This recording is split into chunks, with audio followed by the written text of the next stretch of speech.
afeenatti afayaa'ee akka ta'aniif dhiyaatan kun gahumsaan maal fakkaatu ka jedhu gaafiin qabu. Jalqaba irratti paartiidha ka dhiyeesse jedhamee jira. An koree hooggansa paartii keessaa nama tokko dubbii kanaan hin dhageenye. Warri godina irraa dhufanii itti mari'atanuu akka jiru nan beeka. Hirmaachisuun baay'ee gaariidha.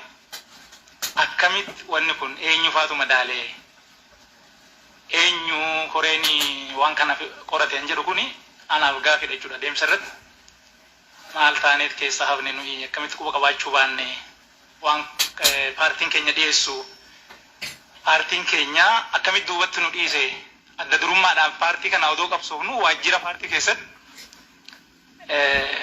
koree hooggansaa taanee bakka jirrutti warri immoo koree kanarraa fagoo jiran dhufanii bakka mari'atanitti maaliif keessaa hafne ka jedhu tokko akka adeemsatti gaafiin qaba. Lammaffaa naannoo keenya keessatti wanni baay'een han hojjanne milkeessine jira wajjin sheer goona. Haa ta'u immoo wanni harcaaf wanni ammas uummata keenyatti rakkoo ta'e dhibee ta'e ibidda ta'e baay'eetu jira jechuudha.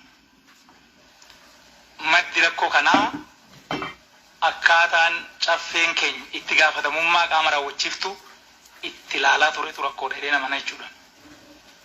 Kanaaf caffee kanatti namni afyaa'ii ta'uu qabu nama muuxannoodhaanis gahumsaanis waan kana madaalu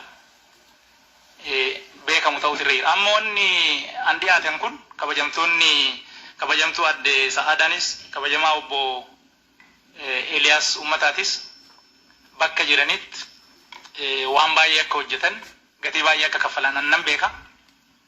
Garuu immoo seektara yoo hooggananii hin beekan jechuudha. Oromiyaan bal'aadha biyya. Caffeen kun immoo dhimmoota Oromiyaa keessatti miti Itoophiyaa keessa socho'aniifu bakka ijoodha jedhee waan yaaduuf toora kanatti ga'umsa qaban jedhee waan hin amanneef kanuma kaasuuf jechuudha. Ulfaadha.